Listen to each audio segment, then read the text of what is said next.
What's going on, guys? One love out to the body. We got UFC 316 Dvalishvili versus O'Malley Part 2. Predictions breakdown here, guys. Before I get started, hit the thumbs up button. Also subscribe to this channel. Also check out my Patreon account for my face-off prediction and prop plays, which I may make changes depending on what the weigh-ins and the face-off looks like. I'm also going to go and watch the embedded also, because I haven't watched that yet, just to get a little more information on these guys. It's not just watching the fights, you know. I have to check out other things too, how they're training, you know, how they're eating, how they look on the scale and all these things. So those videos are going to be on the Patreon account as far as the face-off, okay? So I may make changes. What I'm doing here on my predictions is just straight up what I see on Instagram and, you know, just from their old school fights that they may have or the last fight they had. And I make my decision based off of that, right? Check out also my PayPal account so you guys can donate there, or the links will be down below. Can I help the channel out a little bit? But make sure you leave a thumbs up though, man. Leave some comments too, you know, get the algorithm coming more over to my side so I can get a little more channel, a little more traffic, right? So let's jump in this real quick. We got 13 fights on the card here, guys, over there in New Jersey. 2 championship fights, Dvalishvili, Sean O'Malley, Julianna Peña, and Carla Harrison. It's a pretty stacked card. Kevin Gastelum, Joe Pyfer was supposed to happen way back. We know it's happening now. Vincent LeQ, Kevin Holland, Patchy Mix. If you guys know who Patchy Mix is from over there in Bellator, it's a pretty good fighter, man. Azamat versus Brunson here. A couple of good fights in this card. You know, a pretty stacked card, you know, from up. And like every card, like I always say, man, is always good. You know, the guys come in here and make weight. You know, they put the work in, and you know, you just never know. You can't just book by the cover, right? So fly through this here, guys, accurately. First fight here, we got Markel Medeiros versus Mark Kornowski. Some of these guys are coming from the other card. I believe Medeiros was supposed to be on the other card. I believe that's the Blanchfield card versus I even forgot already, man. Which I think the fight that didn't happen, which, you know, we're not going to look too much into that. Like we say, always forward movement, guys. No matter what happened, Blanchfield versus Barboza, that fight never happened, but look forward, you know. I'm going to use the word hope for this one because I'm not sure about Barboza, you know, about Marcy Barboza much. You know, I only can use hope for her. For myself, I don't use hope though, because I know. But I know something is wrong with her, some kind of seizure or something like that. So, you know, it's all over the end of the day. You know, these guys put their health on the line here. You know, it's just a game, guys. It's really an illusion, to be honest with you. You know, some people do it just to make some quick cash and quick money. Some people love the fights. It all depends on what you're doing it for. But like I said, it's an illusion, and the truth is always going to be inside of you, and the real is inside of you. You know, everything on the outside, majority of it is just a distraction, just really an illusion, to be honest with you, man. All right, so don't take it to heart too much, and then don't put all your energy as far as like your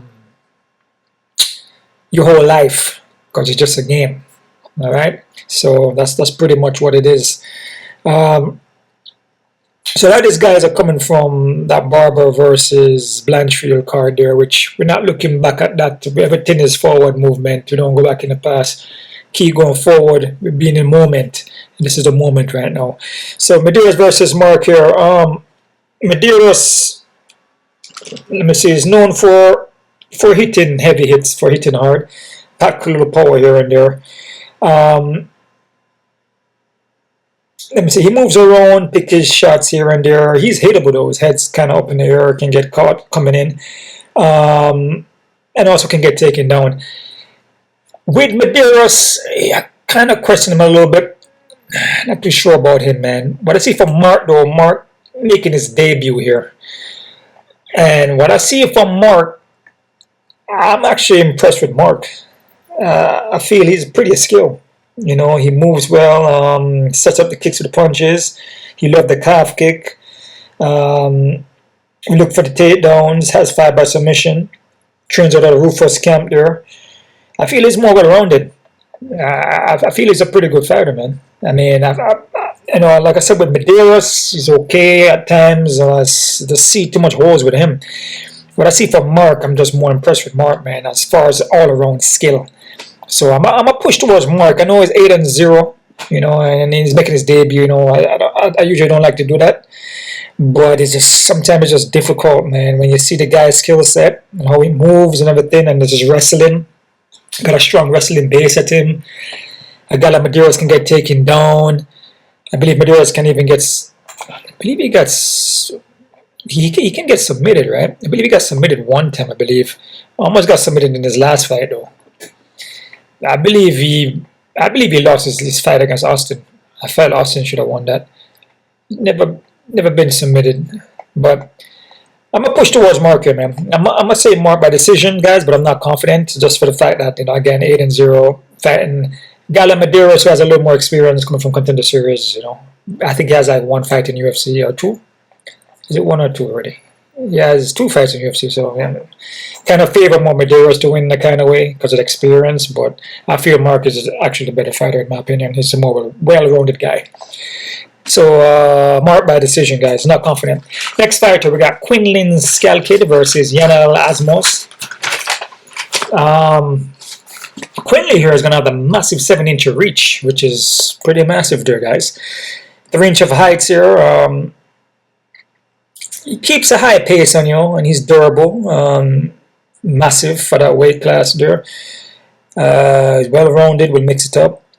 Can be hittable at times, though, but after a while, what I see from him, usually in the first round, is a little more hittable, and he kind of, you know, he will come out and then change up the game plan a little bit, you know, kind of make changes, and may not be as so hittable, but like I said, sometimes he can get touched up.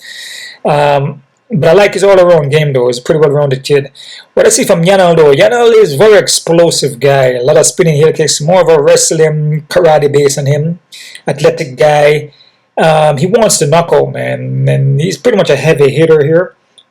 But I don't know, man. I feel the reach is going to give him issues in this fight.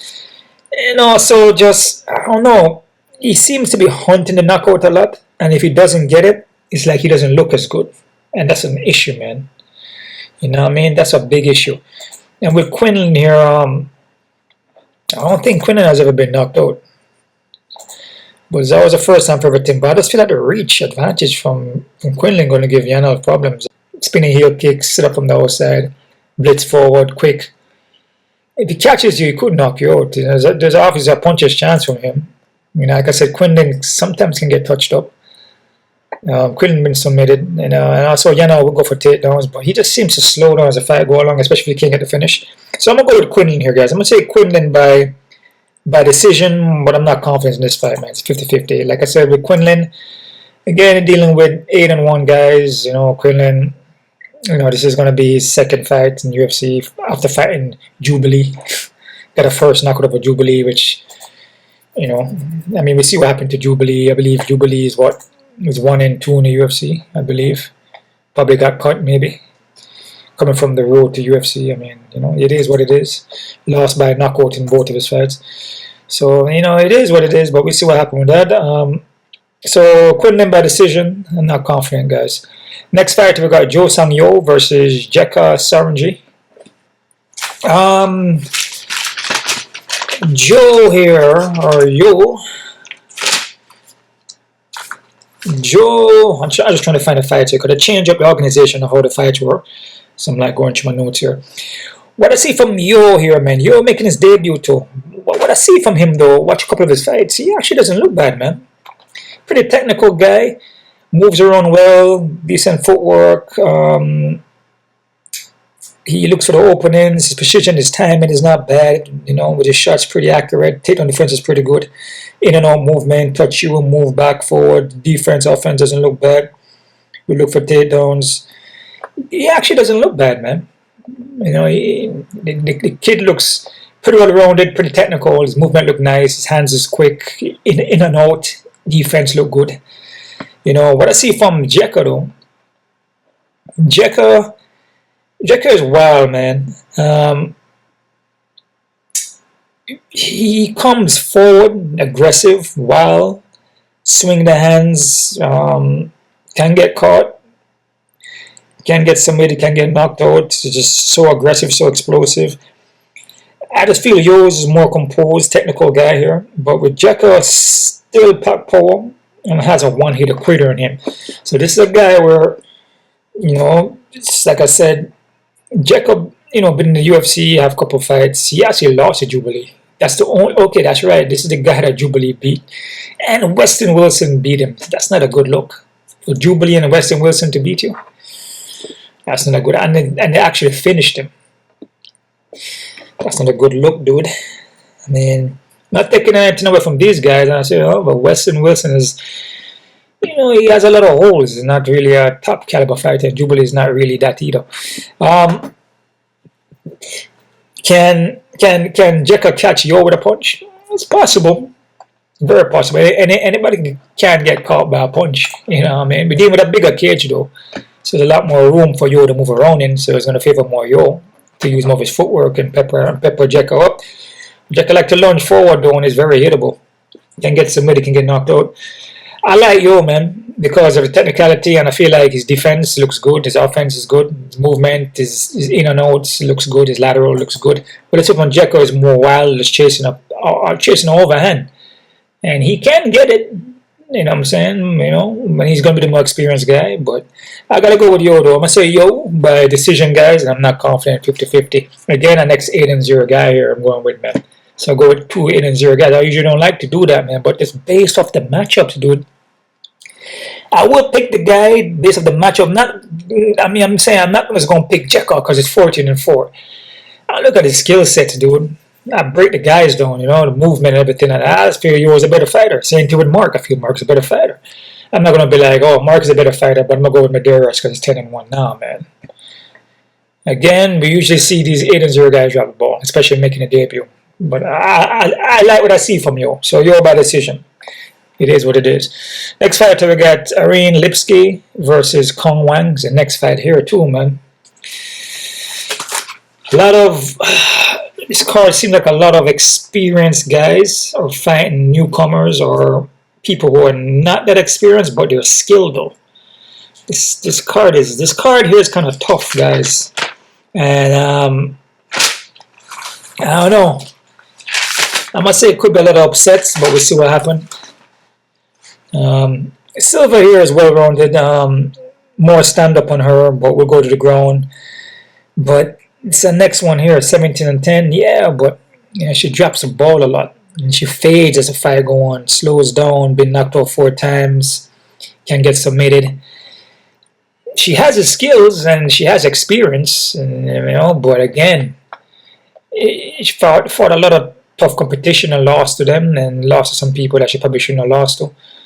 You know what I'm saying? But with Kong Wang has a strong striking base on her. Come from kickboxing background, beat Valentina Shevchenko. In kickboxing, you know, her ground game has improved. She got caught by Gabriela though. That's a fight where she got caught. And she probably was a little cocky in that fight, a little bit of arrogance, ego, and she got caught with a head kick. And then from the head kick, she tried to just come forward even though she was hurt. And then she got hit again and got submitted. But I felt if she fought Fernandez again, she will actually beat her. Because she's composed. What I see from Bruna Silva fight here, what I see from Bruna Brazil fight, she actually composed herself in that fight. You know, and she wasn't so egotistical. But again, you know, it could be some holes there. But again, I feel that she got caught. And anybody can get caught. Again, Silva, I feel like Wang, technically wise, movement, skill set. The ground could be an issue though, but what I see from Wang, she's been working on the ground. I believe she's at Team Alpha Male and she's been improving it. I'm going to go with Wang, man. Again, this is a fight where just, you know, again, you're dealing with a 7-1 in Wang. You know, compared to Lipski, who was like 17-10, you know, freaking massive experience. And that doesn't even, you know, not just the number, but who she fought. You know what I mean? With Kong Wang, you know, has a kickboxing background, you know, so she's not just coming in there just kind of like no skills. She has a strong foundation and the ground doesn't look bad. You know what I mean? I just like with Lipski dropped the ball, a movemental thing going on there, you know. And I feel Kong is that she comes in here, you know, with everything and mental strong like it usually seems, and not too arrogant, not too cocky. I feel she can beat Lipski, man. So I'm gonna go Wang here. I'm gonna say Wang by decision. Won by decision, 50-50, guys. Not confident in this one. Again, back to women fights again. You know, again, Silva could win. Silva could actually come in here and then submit one. Strong possibility to take her down, but I feel the Wang, her striking, her movement, you know, fast twitch muscles. Again, a lot of these fighters, martial artists with that kind of movement, sometimes it's difficult to take them down because they're always in motion, you know. And then with Silva, Silva wears out, fades out as a fight go on. So I'm going to go Kong Wang by decision, not confident. Next fight, we got Khaos Williams versus Andreas Gustafsson. Remember, a lot of these guys are short notice, especially Gustafsson is short notice. I believe Gustafsson was on the other card too, you know. So, and the Barber and Blanchfield card. Where we at? Oh, here. So this fight here, Khaos Williams here. Khaos Williams is a dog, man. Heavy-handed guy, raw power, can brawl at times, 3-inch reach on him. Can get taken down, can get submitted. With Andreas here, Andreas, he was supposed to, like I said, he's supposed to fight on the other card. Mostly wants his grappling. You know, he gets sloppy with his strikes, especially when they start to brawl, his chin up in the air, poor defense. Coming from Contender Series, no footwork, straightforward, head up in the air. I mean, that's a formula for William, man, to just catch a punch in him. You know, if you're not gonna move your head, you come straight forward like that. That's just a fight for Williams to win, in my opinion. Even if he's gonna push for takedowns, I just don't feel like his takedowns is. I don't feel his takedowns is that great. You know, I mean, not taking anything away from the guy and not being disrespectful, just from what I've seen from my breakdowns. I don't feel like he has like a big takedown or even a Merab, like that kind of skill. You know, I feel Williams can get back up and catch him with a punch. So I'm gonna go Williams by KOTQ in the first round. Again, Anders, the reason why I said that, because Anders don't move his foot straightforward, dude. It's like guys that fought Khaos Williams, that beat Khaos Williams, these guys are on a bicycle. These guys are moving laterally and circularly. You know, Gabriel Bonfim was using straight footwork. Randy Brown using footwork. Mikael Pereira was using footwork. Those guys were avoiding shots. If you're just going to go straight forward at him with your head up in the air, you're going to get knocked out. Just like Carlson Harris. Similar to that. Or all the guys that he knocked out. A lot of those guys were going straight forward with their heads up in the air. They were trying to match power with power. And what I see from Anders doesn't have power like that. At least not like what Williams has, right? So when you try to match him, like Abdul trying to match him, Miguel Blazy, like these guys never move their feet. Andreas Gustafsson is not going to move his feet. He's going to come forward. So Williams by KOT in the first round, but I say 50-50, man, because like I said, with Gustafsson, you never know, man. You know, I'm not gonna count nobody out. He does has a wrestling and takedowns. Khaos Williams could just drop the ball, but Williams by knockout, KOTQ first round. Next fight we got Sergey Spivak versus Waldo Acosta.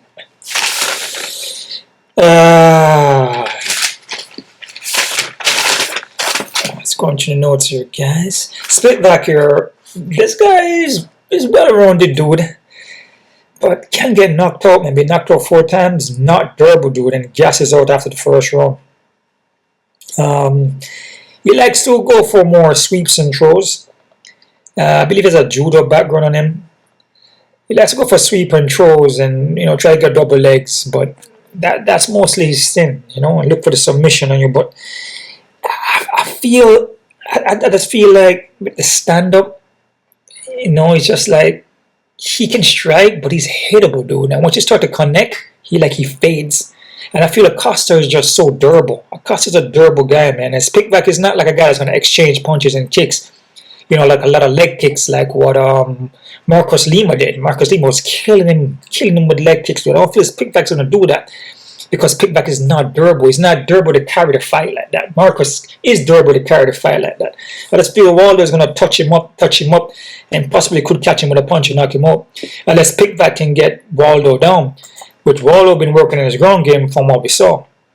You know, he's been looking better on the ground, at least stopping takedowns. Or defending the takedowns. I mean, he was defending well against Ryan Spann. You know, it was looking good in that fight. I guess Despin, you know, Despin is not really known for taking down people, so it's, you know, you can't really. That's not really even you know, like a good matchup to say, you know, that a guy like Despin he cannot get a takedown because he's not known for that. It's more for his taekwondo striking, you know. So it's not a good example right there. But again, Spivac could get him down, could sweep him, throw him down to the ground. Strong possibility. Then look for ground and pound because Spivac will throw heavy punches and ground and pound, bro. But again, it's just a tough fight to choose, man, because Spivac, once you start connecting to him, you start touching him up, he slows down, bro. And the longer the fight goes, it's going to favor Waldo for the win.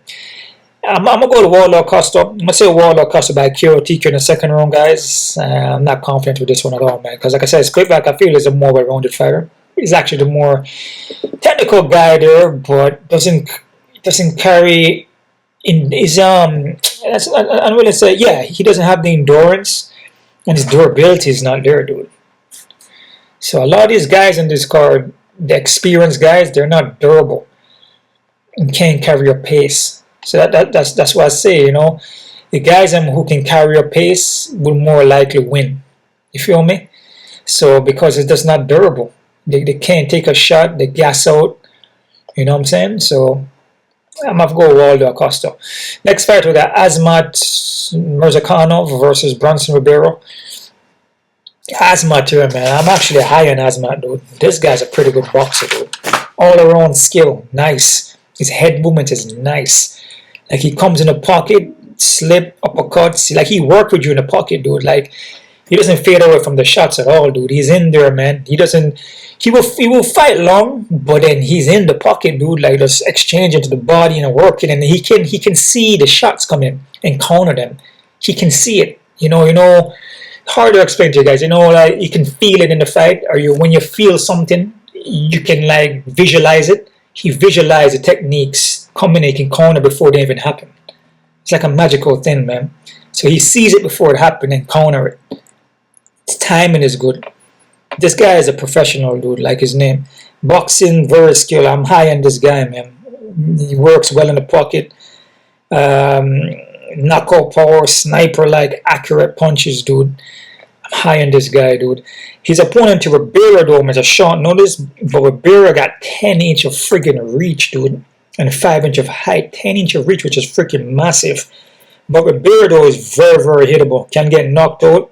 Also, Ribeiro power and also submission game. So I wouldn't sleep on Ribeiro because, like I said, I'm high on Azamat, but I wouldn't sleep on Ribeiro because Ribeiro last fight here against an undefeated guy, 14-0 in Dyer. Sorry, not 14-0. It's 10-0 in Dyer. Dyer was supposed to beat Ribeiro. The odds in Dyer was high as hell. But again, it's coming from Contender Series again. You feel me? But Azamat been proving himself to be, you know, like a tough match for anyone. You know, beat Alonzo Menfield, Dustin Jacoby, who's looking good now, right? This fight here is you gotta be careful with it still, because you know the reach, you know, could give problems. But we see Azamat love to fight in the pocket, like phone booth style. So he ain't gonna stay out there and he's not gonna stay on the outside and then Ribeiro jab him up. He's gonna be inside, and a guy like Ribeiro is pretty quick. He's a pretty fast guy, man. You know, so I'm gonna go with Azamat though. I'm just high on Azamat. I feel Azamat is a very good fighter, dude. He's very skilled, dude. Can you remind me of who do you remind me of? Figueiredo Emelianenko. That kind of like elusiveness with the hands, like he just goes in there and go for it, dude. You know, he goes in there and go for it, bro. And even though you touch him up, he's still in there, man, and he recovers well and come back for the finish. I'm gonna go Azamat by KO/TQ in the first round, and yeah, 60% for Azamat, 40 for Pereira. Next fight, we got Bruno Silva versus Joshua Van. Silva here. Bruno Silva is a skilled dude, man. You know, he can finish this fight knockout or submission. Guy's a pretty skilled guy. Van on the other hand, Van has been improving, stays improving. You know, younger cat, but he stays improvement. Every single fight he gets better and better and better and better and better. Like he's wrestling and stayed on defense. Got so much better, dude. Let me see here. Those fights, yeah. So this guy is, you know, he has room to keep improving. Silva still looks good. This fight here is a close fight for me still because you can't sleep on Silva. You know, like I said, the guy's experienced. You know, a lot of these experienced guy. But I like what I see from Van, man. And Van boxing, his movement, everything is good. His durability is also good. You know what I mean? So I mean, it's hard for me to pick Silva. I mean, Silva could win just off experience, but Van just improving consistently, improving, looking good. So I gotta go with Joshua Van. I'm gonna say Joshua Van by decision, guys, but 50-50 though. All right. Next fight we got Vincent Lecure versus Kevin Holland.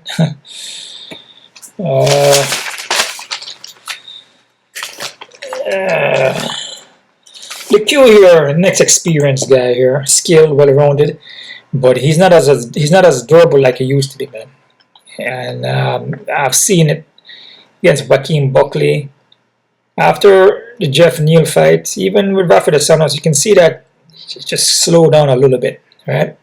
I don't know, because he said something about his brain was bleeding at one time, like he had concussions or something like that. I see brain bleeding. I mean, I don't know. Something like that happened with brain or something, but that's not a good sign. Anything to do with your brain bleeding, that's not a good look at all, man.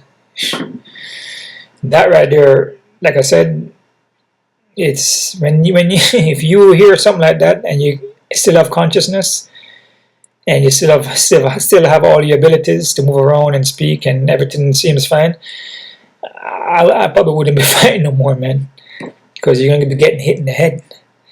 But yeah, his opponent here, Kevin Holland, though. Kevin Holland, 6 inch of reach, 4 inch of height. You know, skilled guy too, but he will drop the ball too. You know, this guy can get submitted, but usually at 185 when you're fighting bigger frame guys, because his guy's more of a 170, smaller frame, smaller bones. But he performs better at 170 though, and that's the thing in this fight. He performs better at 170. So Lecue could have a little issue with Kevin here, just even taking him down and submitting him. Kevin Holland can get submitted, dude. So I mean, Vincent Lecue could submit him, to be honest with you. Because what we see from Holland, you can take him down and you can't submit him. But like I said, 170, he does perform better. I like what I see from Holland though, man. There's more the durability. I just feel Vincent Lecue just hasn't been so durable. I feel like it's a slight decline.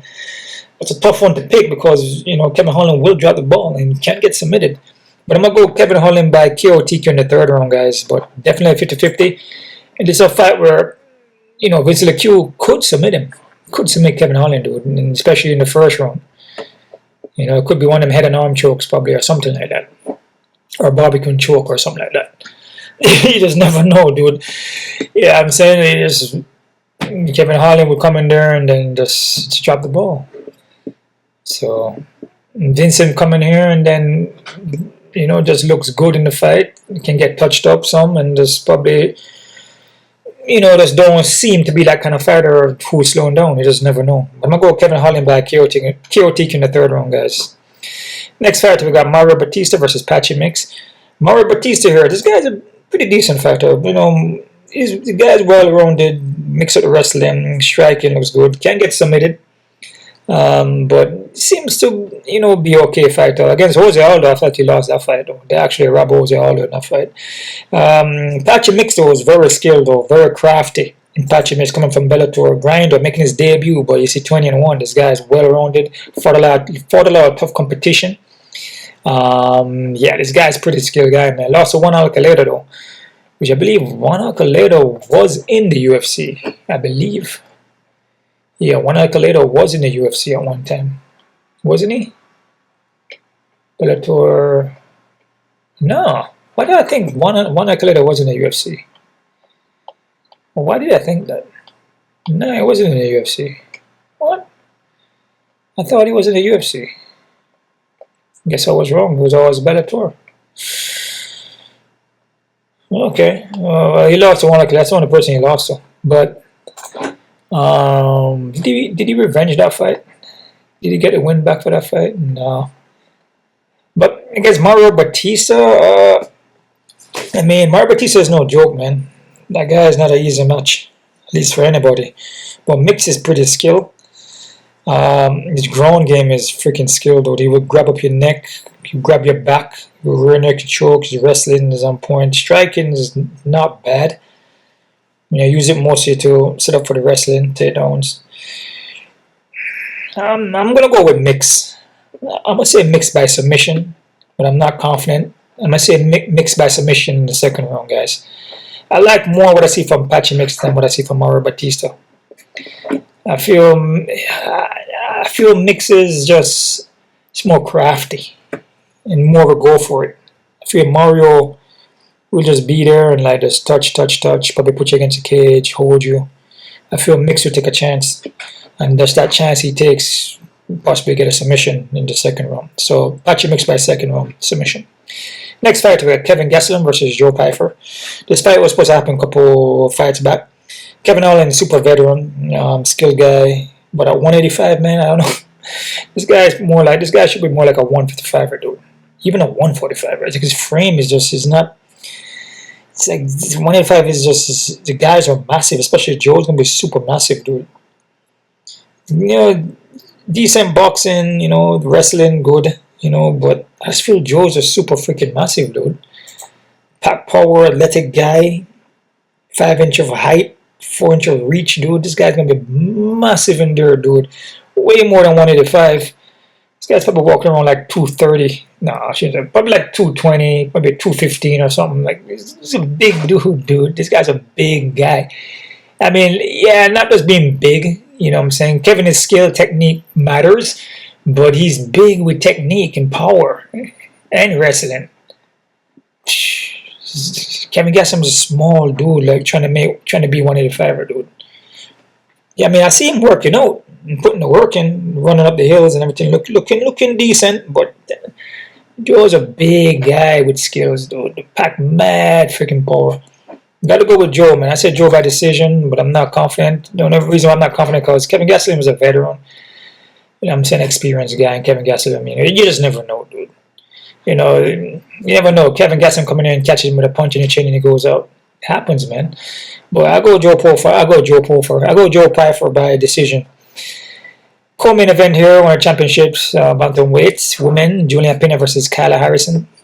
What I think about this fight, man. Carla, I'm gonna start with Peña. It's a 5-round fight, too, guys. Peña is skilled, man, and she's like a little dog, man. And she will push and look for the finish. You know what I'm saying? She's not gonna give up. She'll grind her. She may make some mistakes, like she did with German Radamine, the fight that she was winning and get caught. She does make little mistakes here and there, but she's freaking game, dude. Finish Amanda Nunes by naked choke, and she has the endurance. She's not gonna give up, dude. And when you have a person like that who is, that's not gonna give up, that's gonna keep coming and coming, just so persistent, 3-inch reach on her, you just never know what you're gonna expect, bro. You know what I'm saying? Against Kayla drew the base, powerful, takedowns, powerful. Like, striking is not her strong point, though. Not the best striking. You know what I'm saying? It's very, very hittable. Very hittable. Endurance, she will fade. I see sometimes the last fight, she went to the third, and she wasn't looking too great. Even though she got a takedown, but she was kind of struggling to get it against Caitlin Vera. And that's only 3-round fights, dude. She can't do that with Julia Peña, because Julia Peña will carry a pace and not gas out. I feel like Kayla will gas, and I feel like Kayla is hittable, man. The only thing that Kayla have here is double takedowns, and she has submissions, and she possibly can look for a submission, on Peña, which Peña can get submitted. Maybe Kayla, maybe her frame may be a little bigger as far as like the mass on her. But when you look at Peña gonna have the reach. I would have to look at this when I look at the weigh-ins and face-off, just to see, just the body language and everything like that. But I feel like Kayla, muscle-wise, could be a little bit more on the frame could be a little more broader.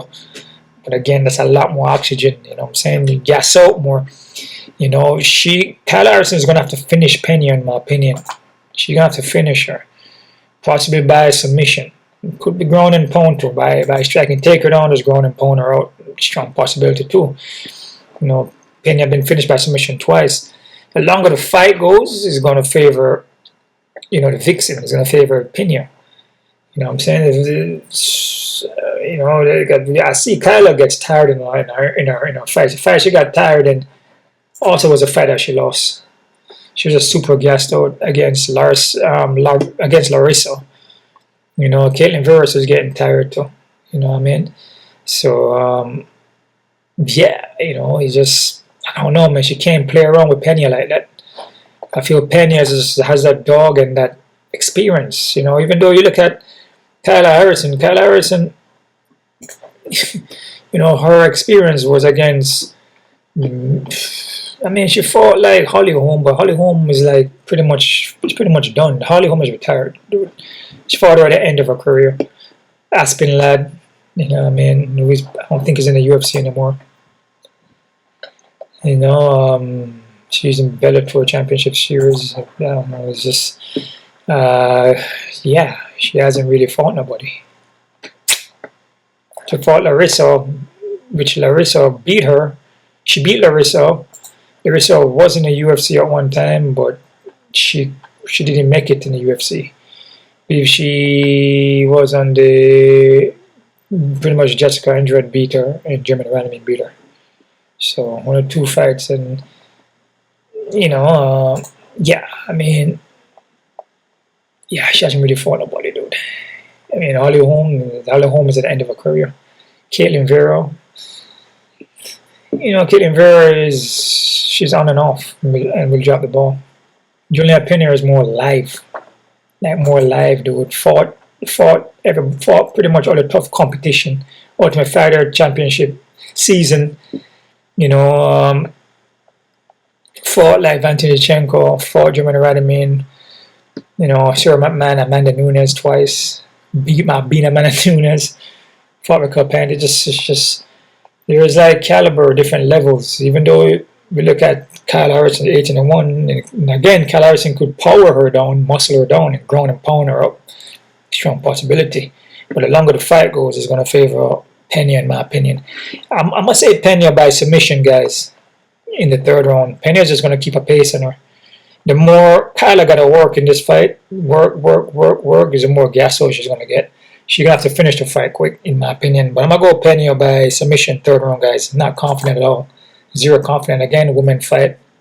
We could see Kyla ground and pounding Peña. Pretty much, dude. Could be second round or so. Or even first round. Just quick ground and pounding finisher. It's a strong possibility. But I like Peña. Peña by submission, third round. Main fight in the card, rematch, Merab Dvalishvili versus Sean O'Malley. And I feel Merab is just freaking dog, grinder, dude. Tough, gritty wrestler. Striking has improved massively. He's looking like a K1 Kyokushin Shotokan striker. Like kicks, spinning back kicks, quick movements, quick twitch muscle, fast fireball twitch muscles, in and out, looking footwork, looking nice. Striking looks pretty decent to me now. You know, he's not, and that's just, you know what I'm saying, that's not even the main part of his game. Main part is his grinding wrestling. You know, with Sean O'Malley, technical striker, but what difference is Sean O'Malley going to do in this fight? You know, what difference is he going to do? Is he going to defend the takedowns? Is he going to sniper? Merab coming in? Because that's the only way. If you could catch Merab coming in with a punch, that's probably the only way I see him winning. If you want a one-hitter quitter, if you can catch Merab coming in, that's the only way I can see. Other than that, bro, it's like it can just be the same outcome, dude. I mean, we look up Merab, man. You know, he's just Umar, Henry Cejudo, Peter Yan. I feel like Peter Yan beat Sean O'Malley, dude. Dude, man. Cody Statman, the guys is going through guys, dude. And tough competition. Guys who are good wrestlers, guys, and good defense in wrestling. Henry Cejudo, who is like good, you know, Umar, who is good takedown. These guys are good wrestlers, guy. Sean O'Malley he can strike, but he needs a one-hitter quitter. That's the only way, a knee or a counter somewhere. That's the only way I can see him winning the fight. Other than that, it's just going to be the same outcome. I'm going to go with Merab, man. I say Merab by decision. I give Merab 60%, 40 for Sean. You know, you just never know on these pay-per-view cards. Usually some wild things happening. Usually guys on this card too, guys can also fall off the card too. Not sure if the main card will fall off, most likely not. Because we know that a guy like Merab is not going to quit. And Sean O'Malley may not quit either. But, you know what I'm saying, other fights on the card could fall off. That's just how the pay-per-view is. So, it is what it is. A quick look at the odds here, guys. See what we're working with. It's crazy odds here. This card is a tough card, guys. And I see from the odds already look ridiculous. Khaos Williams is 192. Against Gustafsson, I could see that, man. Because Gustafsson gonna come straight forward, dude. He doesn't use footwork. He doesn't have any footwork. He's gonna run into a shot. So I don't disagree with this, but still be careful. Spivak and Costa. This fight is, I got Spivak at 140. I mean, I could see why Spivak probably more well-rounded, but it's not durable. And will gas out and can't take a hit. Costa is like a Costa is a dog, dude. That will push forward, especially if you know that he can break you with a shot. If he knows that he can break you with a shot, like he knows he can break Spivak, he can hit him, then he's gonna come and do that. So for me, I like Costa. Costa's underdog, so that's great. Azamat at 600 and something. I mean, I can't really disagree with that. I'm high on Azamat, like I said, but don't count out Brunson though, because like I said, that reach, a 10-inch reach could play a factor, man. Could play issues. But again, Azamat like to fight in the pocket, so that reach may not work as well. You know what I'm saying? So yeah, I like Azamat. Yeah, but I still be careful. Bruno Silva and Van, then you got Van at 600 and something. I'll be kind of careful with this still, because Bruno Silva is skilled, especially with the ground. He's crafty. So I wouldn't put Van at 650, dude. Nah, man. I put Van as a favorite, but not so high, though, guys. I'll be careful with this fight. Kevin Holland and Vincent Lecue. Vincent Lecue, Kevin Holland's at 280. Oh, hell no. These guys must be on crack. They on crack, dude. Crack is whack. Dude, Kevin Holland drops the ball, dude. A lot. Drops the ball a lot. When he's on, he's on. But he can drop the ball. 170, I give him that. He looks better at 170. He look like he could be a contender at one. He looks good at 170. Rangy, he's quicker. He can handle the guys better, because the guys are not like 185, 200 pounds. There's a lot of it's just a lot of frame to carry around for a little guy like Kevin Holland. Smaller frame, right?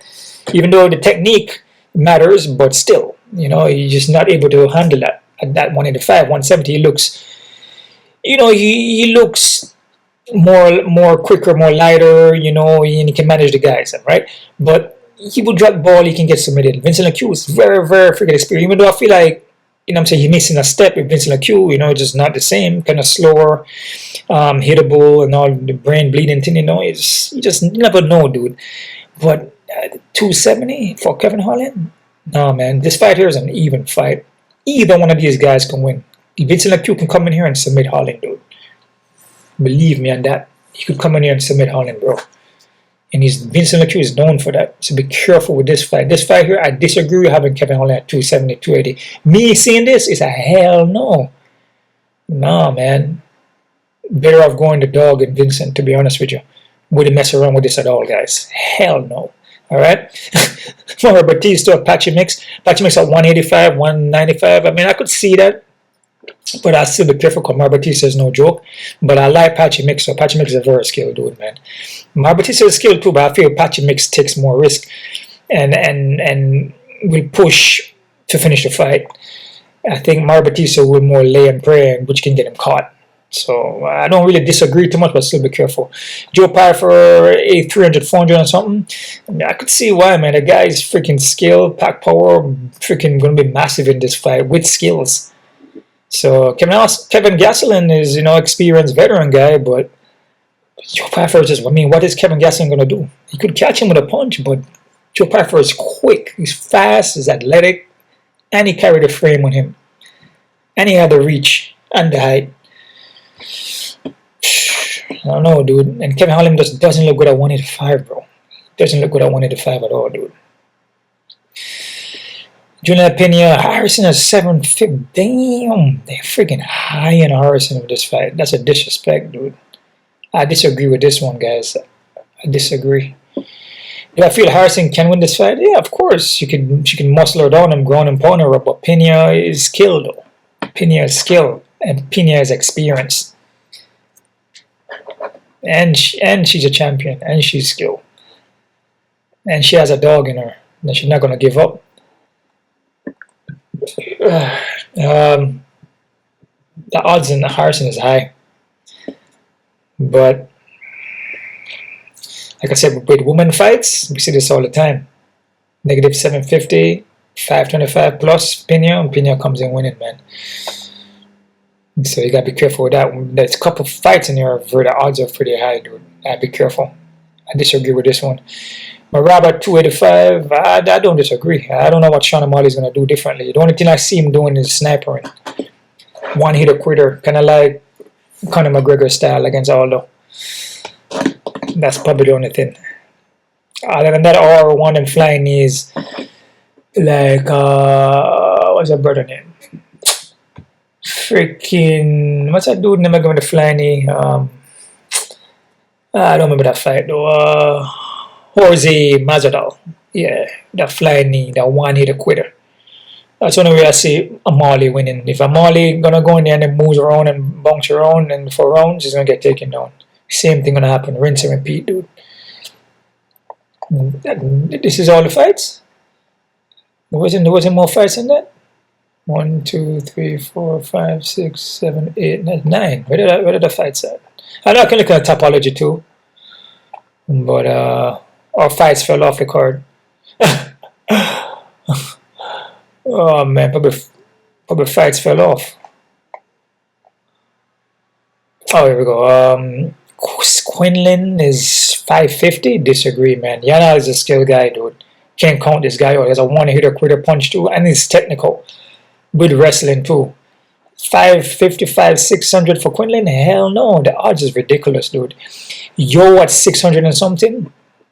I like Yo. Better foundation, better skill, technical, but Jekka has a one-hitter punch. With a guy that has a one-hitter punch, it's always a chance, dude. Always a chance. And Yo is making his debut. Disagree. You could see upset here with Jekka catching him, man. Strong punch, and Jekka is known for that. It's always that one-hitter quitter shot, man. Especially with the odds looking like this. Same thing with Quillan and Yano. Better be careful with those fights, guys. Mark Huntsky versus Marcus Medeiros at 200 and something. I disagree with that. I'm actually liking Mark. I feel Mark is a better fighter here. Making his debut, but I feel like he's a more skilled guy. Yep. Wang 550, 600. I disagree again. See, we're going back to the 8-1, to the 7-1, 8-0. You know, Yo is 8-0 against Jekko is 14-4, something like that. We're going back to that again. You know, yeah, these guys look better on paper, but there's always a way. Little holes and little holes in the games that you can, you can expose. Like Kong, yeah, Kong can get submitted, possibly can get taken down too. Silva, has a ground game. Striking is not bad. For Kong being 550, 600, oh hell no. But I say Silva will drop the ball though, That's why I say Kong. I feel Kong is a better fighter as far as stand up, and the ground game has improved. But Silva ground game, I feel is better. So as could be a next upset here by Silva, dude. When you see the odds are like this, gotta be careful, man. No way, bro. You're gonna see fights are skipping out on. I wouldn't mess with the Yo. I wouldn't mess with Quillan. I wouldn't mess with Wang at all, dude. Hell no.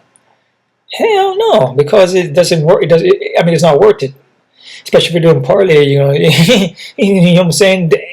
One of these guys possibly can drop the ball, if not all three. Can drop the ball, and again, they could win. I have them winning, but the odds are just way too high on them, dude. Way too high on them, bro.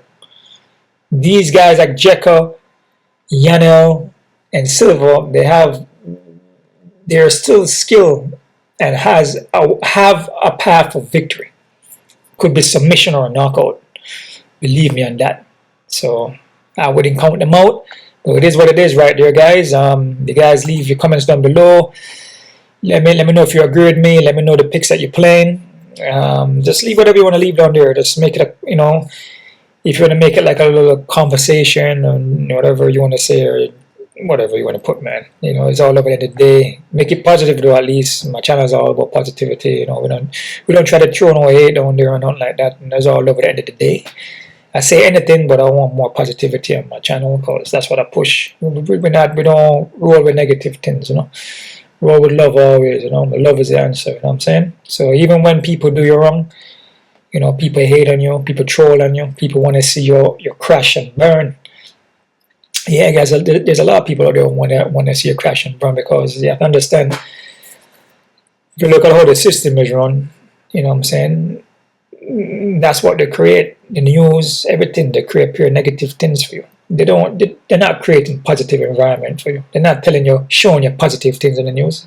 All they're showing you is pure killing and violence. Even on social media, it's pure people hurting themselves. Breaking their bones, getting fights and accidents. So they're not showing you or teaching you anything that's positive. That's going to uplift your mental state and your physical, spiritual state. They're not showing you that. So you can expect the people them to be different because the people are a product of the system. You see what I'm saying? So they're always going to want to get the upper hand on you. And when you're dealing with money, then you're dealing with hatefulness. You're dealing with people that would do anything to get $1. So they will crush the other man just to make that $1. I'm saying? They'll step on you. They'll do whatever they need to do to build up themselves. And that's just how, as long as you're not part of the family as far as their child or husband or cousin or something, even then, there are some people that will sell out their family and do things just to make $1, dude. That's just what we're dealing with now. That's what the money does. It creates corruption and killing and greed and hate. You see, but I'm not like that though. I do things out of love, man. What I'm saying? I do things with respect and honor. So I'm a truther, man. I don't. Yeah, I make my money too, but I'm not gonna kill and crush a next man and disrespect a next man, and hate on somebody else, or lie or steal just so I can get the upper hand or move up a ladder. Hell no, I'm not doing that. I'll never do that, dude. I come with love and sympathy and compassion, man, and that's what a lot of these people do not have. Some people have it, but a lot of people don't have that. Because when you have a system that's pushing the things that they're pushing, people don't know no better because people don't know who they are. They just believe, but they don't know who they are. So I know who I am. That's a big difference. So you got to know yourself, all right? One love out to everybody, guys. You guys keep on kicking, and